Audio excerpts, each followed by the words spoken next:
जय हिंद, वंदे मातरम। आज लेकर के आए हैं भारत में राष्ट्रवाद, और भारत में राष्ट्रवाद को आज समाप्त कर देंगे। तो चलते हैं। पहला क्वेश्चन है, ध्यान देंगे, भारतीय राष्ट्रीय कांग्रेस की स्थापना कब हुई थी? ऑप्शन ए है 1884, ऑप्शन बी है 1882, ऑप्शन सी है 1888 और ऑप्शन डी है 1885। तो इसका सही आंसर हो जाएगा 1885। आपका बिल्कुल सही जवाब हो जाएगा 1885। नेक्स्ट क्वेश्चन देखेंगे। नेक्स्ट क्वेश्चन है, भारतीय राष्ट्रीय कांग्रेस के पहले अध्यक्ष कौन थे? ऑप्शन ए है दादा भाई नेहरू जी, ऑप्शन बी है सुरेंद्र नाथ बनर्जी, ऑप्शन सी है व्योमस चंद्र बनर्जी, ऑप्शन डी है गोपाल कृष्ण गोखले। तो इसका सही जवाब हो जाएगा व्योमस चंद्र बनर्जी। आपका राइट आंसर हो जाएगा व्योमस चंद्र बनर्जी। देखिए यहाँ पर व्योमस चंद्र बनर्जी बिल्कुल सही जवाब हो जाएगा व्योमस चंद्र बनर्जी। नेक्स्ट क्वेश्चन की तरफ चलते हैं, देखते हैं। नेक्स्ट क्वेश्चन है, 1922 में महात्मा गांधी ने असहयोग आंदोलन क्यों वापस लिए? ऑप्शन ए है अंग्रेजी सरकार के दबाव में आकर, ऑप्शन बी है भारतीय लोगों द्वारा सहयोग न मिलने के कारण, ऑप्शन सी है चौरा चौरी में हिंसात्मक घटना के कारण, और ऑप्शन डी है उपयुक्त में से कोई नहीं। तो इसका सही जवाब हो जाएगा चौरा चौरी में हिंसात्मक घटना हुई थी, जिसके कारण यहाँ पर आपका सही जवाब हो जाएगा। नेक्स्ट क्वेश्चन देखेंगे। नेक्स्ट क्वेश्चन है, हिंद स्वराज नामक पुस्तक की रचना किसने की? ऑप्शन ए है जवाहरलाल नेहरू, ऑप्शन बी है doctor Rajendra Prasad, option C है रविंद्रनाथ टैगोर, और ऑप्शन डी है महात्मा गांधी। तो देखिएगा, हिंद स्वराज नामक पुस्तक के लेखक कौन है? तो महात्मा गांधी। आपका बिल्कुल सही जवाब हो जाएगा Mahatma Gandhi is the right answer. Next question देखेंगे, मुस्लिम लीग की स्थापना कब हुई थी? मुस्लिम लीग की स्थापना कब हुई थी? ऑप्शन ए है 1885 ईस्वी में, ऑप्शन बी है 1906 ईस्वी में, ऑप्शन सी है 1909 ईस्वी में, और डी ऑप्शन है 1916 ईस्वी में। तो इसका सही जवाब हो जाएगा 1906 ईस्वी में। आपका सही जवाब हो जाएगा मुस्लिम लीग की स्थापना 1906 ईस्वी में हुई थी, 1906 ईस्वी में। चलिए नेक्स्ट क्वेश्चन देखेंगे। नेक्स्ट क्वेश्चन है कि महात्मा गांधी जी ने किस वर्ष बिहार में के चंपारण इलाके का दौरा किया था? किए। ऑप्शन ए है 1916 ईस्वी में, ऑप्शन बी है 1917 ईस्वी में, ऑप्शन बी है 1917 ईस्वी में, ऑप्शन सी है 1918 ईस्वी में, और डी ऑप्शन है 1919 ईस्वी में। तो इसका सही जवाब हो जाएगा 1917 ईस्वी में दौरा किए थे। देखेंगे उत्तर 1917 ईस्वी में। नेक्स्ट क्वेश्चन देख रहे हैं। नेक्स्ट क्वेश्चन है, असहयोग खिलाफत आंदोलन कब हुआ?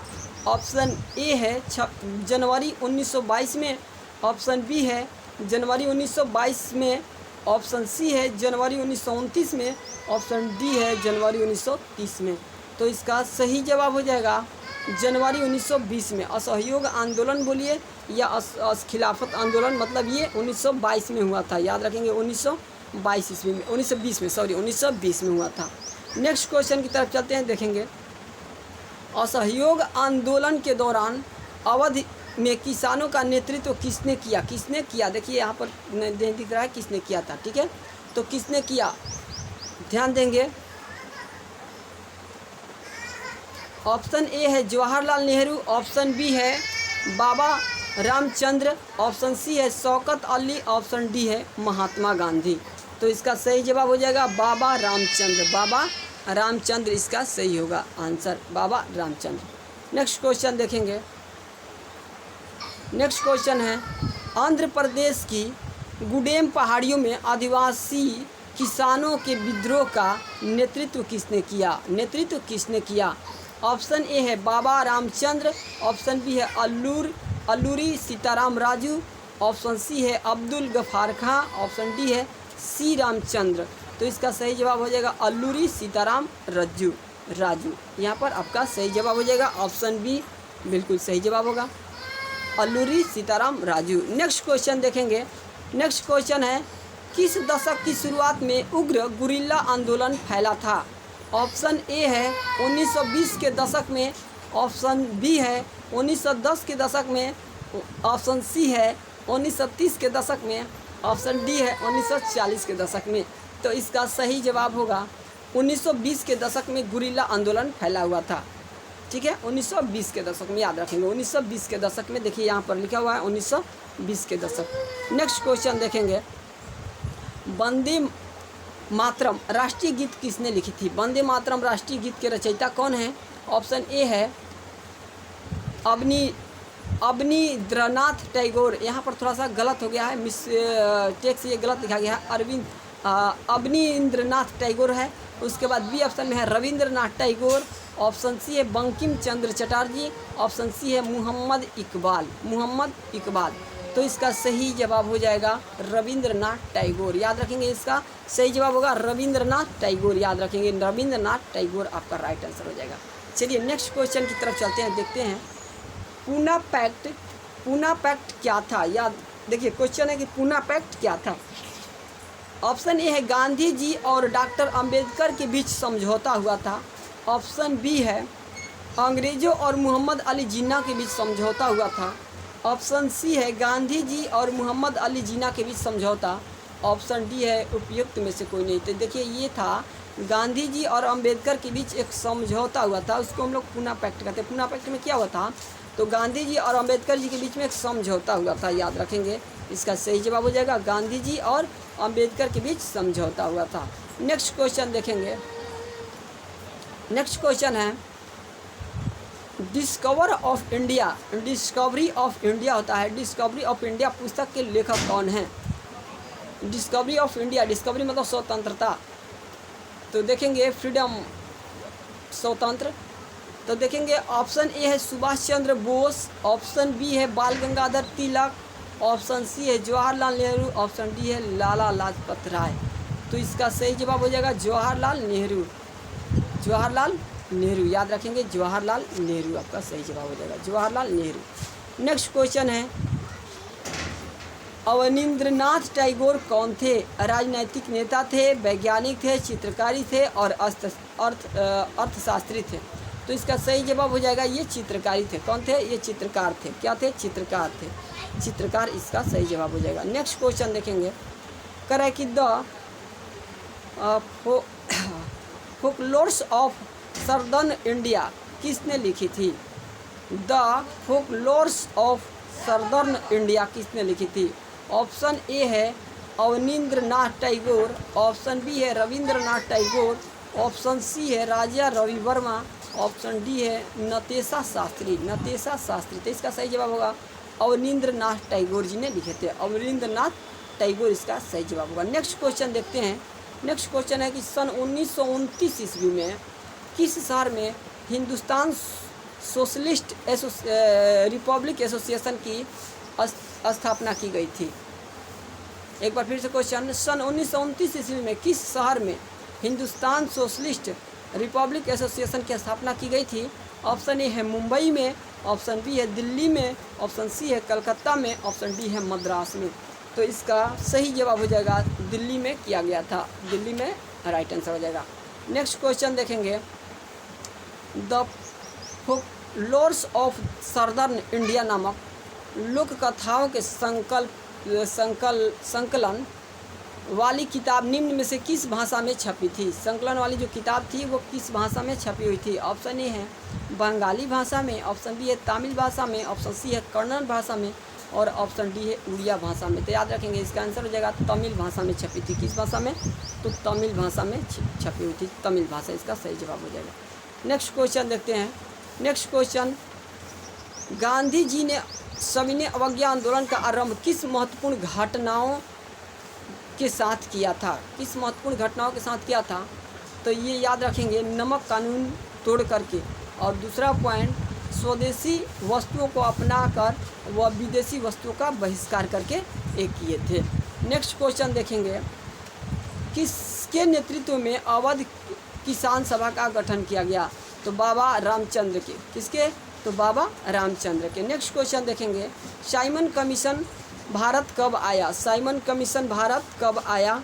तो 1927 में, याद रखेंगे 1927 में भारत पहुंचा। किसी भारतीय सदस्य को इसमें शामिल नहीं किया गया था, इसलिए इसमें शामिल किए जाने के कारण इसका विरोध हो गया था। ठीक है ना, शामिल नहीं किया गया था इसलिए इसका विरोध किया गया था।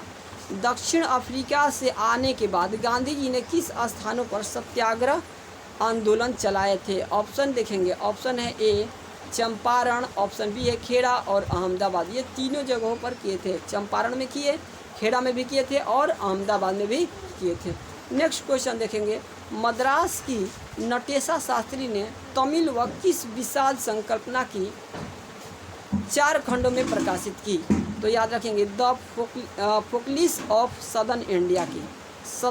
सत्याग्रह के विचार में किन 2 बातों पर जोर दिया गया था? तो याद रखेंगे सत्य की शक्ति पर आग्रह और सत्य की खोज पर किया गया था।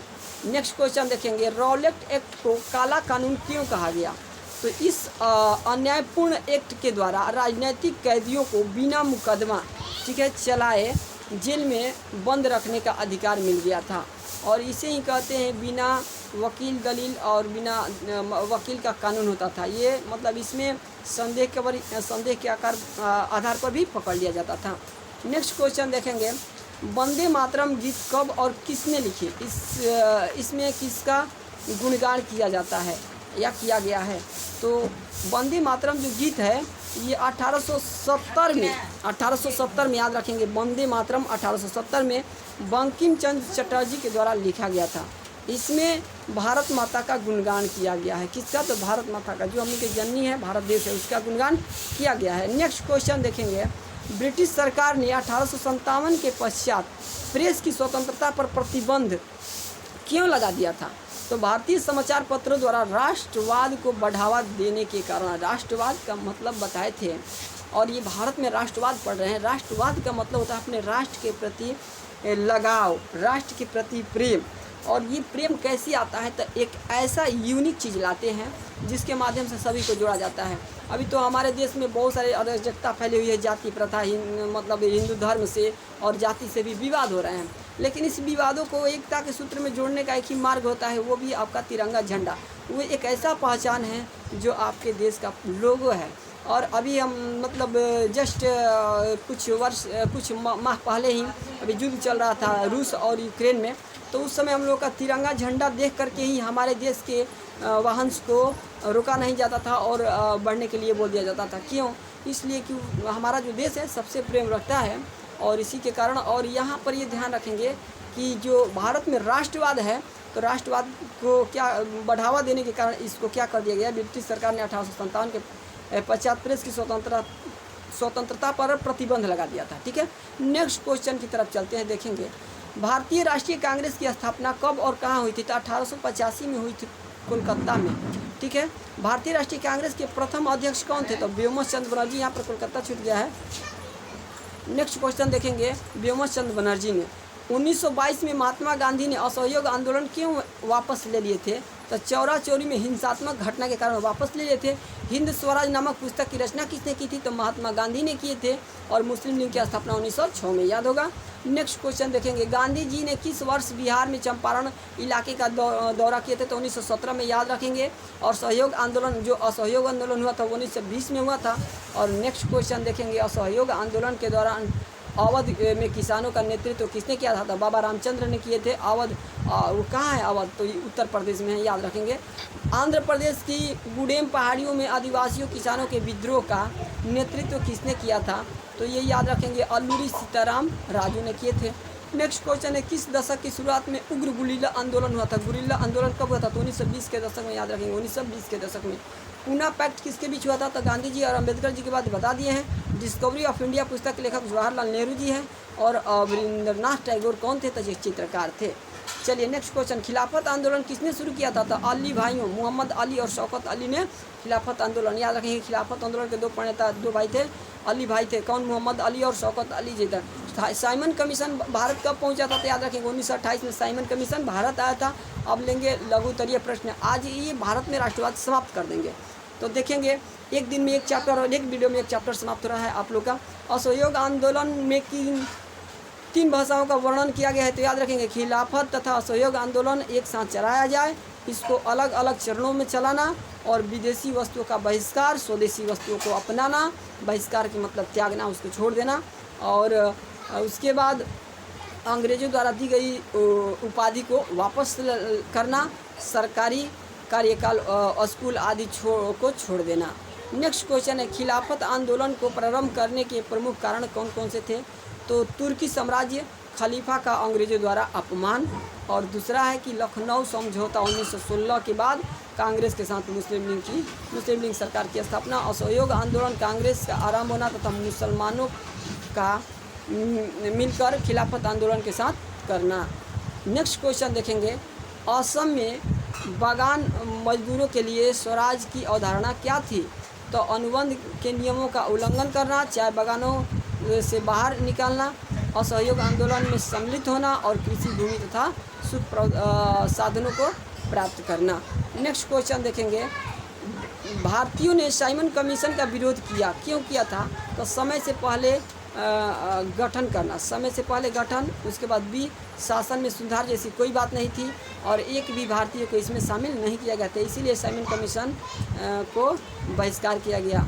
नेक्स्ट क्वेश्चन देखेंगे, भारत के रॉलेट एक्ट के विरोध में क्यों थे? तो भारत के लोग रॉलेट एक्ट के विरोध में क्यों थे? तो यह एक काला कानून था। काला कानून मतलब बताए थे कि बिना अपील दलील और बिना मतलब वकील का ये कानून मतलब ये संदेह के आधार पर भी पकड़ लिया जाता था। इस कानून के अंतर्गत किसी को लंबे समय तक जेल में डाला जा सकता था, ठीक है। और दूसरा है कि इस कानून के अंतर्गत किसी भी लंबे समय में जेल में डाला जाता था। यह प्रथम विश्व युद्ध के दौरान ही भारतीय जनता को नियंत्रण में करने के लिए लाया गया था और विश्व युद्ध के बाद इसे खत्म करना था, परंतु सरकार ने इसे बनाए रखा। इसके विरोध में भारतीय आम जनता ने क्या बोला गया था कि इस विश्व युद्ध के बाद इसको खत्म कर दिया जाएगा, बोला था अंग्रेजी सरकार ने, लेकिन ये समाप्त नहीं किया, चलता रह गया। नेक्स्ट क्वेश्चन की तरफ चलते हैं, देखेंगे। नेक्स्ट क्वेश्चन है कि गांधी जी ने असहयोग आंदोलन को वापस लेने का फैसला क्यों लिया था, ठीक है। तो उत्तर देखेंगे, असहयोग आंदोलन हिंसात्मक पर आधारित था और आंदोलनकारियों ने निरसरता आ गई थी और चोरा चोरी कांड में आंदोलनकारियों द्वारा 22 पुलिस वाले पर चौकी में जिंदा ही जला दिया गया था। पुलिस चौकी पे चोरा चोरी कांड जो हुआ था ना, उसमें 22 को पुलिस वाले को मतलब जहाँ थाना होता है, थाने में ही जिंदा जला दिया गया था, ठीक है। इसी कारण से ये वापस लेना अच्छा समझे और वापस लिए थे। नेक्स्ट क्वेश्चन देखेंगे, गांधी इब्राहिम समझौता की विशेषता बताना है। तो गांधी इब्राहिम समझौता की विशेषता, पहला पॉइंट है कि 5 मई 1931 में गांधी जी इब्राहिम समझौता ये और सविनय अवज्ञा आंदोलन स्थगित कर दिया जाए, और दूसरा था कि पुलिस द्वारा किए अत्याचारों की निष्पक्ष जांच की जाए और नमक पर लगाए गए सभी कर को हटा दिया जाए। नमक पर कर लगा था, उसको हटाना था। नेक्स्ट क्वेश्चन देखेंगे, सविनय अवज्ञा आंदोलन पर टिप्पणी लिखना है। तो देखिएगा इसमें क्या है, पहला पॉइंट जो मिला है, गांधी जी ने सन 1930 को दांडी नामक स्थान पर नमक कानून तोड़कर शुरू कर दिया। उसके बाद 1934 तक आंदोलन चलाना। गांधी जी ने विद्यार्थियों को स्कूल व कॉलेजों, विधायकों, विधान पालिकाओं विदेशी वस्तुओं का बहिष्कार आरंभ करना, मतलब बहिष्कार करने लगे थे और विदेशी वस्तुओं को स्वदेशी वस्तुओं को अपनाने लगे थे। और उसके बाद मुस्लिम एकता पर बल दिया गया, यानी कि मुस्लिम एकता पर भी बल देने जाने लगा था। 1916 ईस्वी के लखनऊ समझौता का महत्व क्या था? तो याद इसको भी देखेंगे। कांग्रेस की नरम दल और गरम दल का मंच पर मतलब आना, यानी इसमें क्या था, 1916 की जो लखनऊ समझौता हुआ था ना, उसमें नरम दल और गरम दल दोनों एक साथ आने लगे थे, ठीक है। कांग्रेस और मुस्लिम लीग के बीच समझौता हो गया था। इसके बाद दोनों ने संयुक्त होकर अंग्रेजों से अपनी मांगों को लेकर के सामना करना। दोनों मिल गए थे और अंग्रेजों से बोले थे कि मतलब हमारा मांग क्या है, और ये अपने में वार्ता किए। बाल गंगाधर तिलक का इससे बड़ा योगदान था। बाल गंगाधर तिलक का भी इसमें योगदान था, बहुत बड़ा योगदान था। उसके बाद जानेंगे, अब इस क्वेश्चन को थोड़ा सा मैं आगे ले जा रहा हूँ, देखेंगे आगे क्वेश्चन, ऑब्जेक्टिव क्वेश्चन और क्वेश्चन ला रहा हूँ, देखेंगे।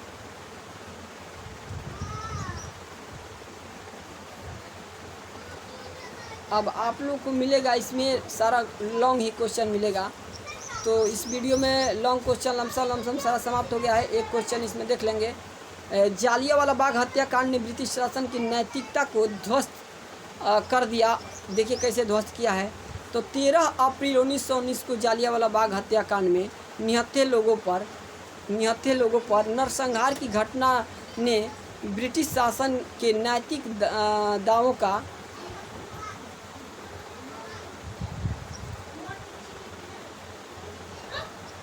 नैतिक दावों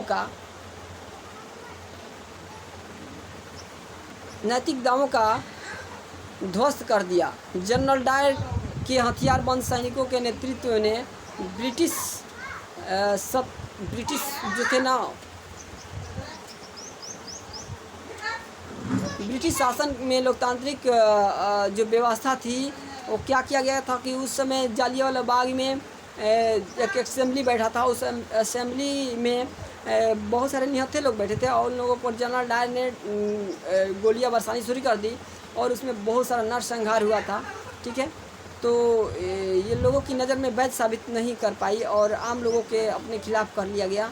ये मतलब जालियांवाला बाग से संबंधित था। आज के लिए बस इतना ही। अब ये आज हमें लगता है कि सारा चैप्टर समाप्त हो गया है।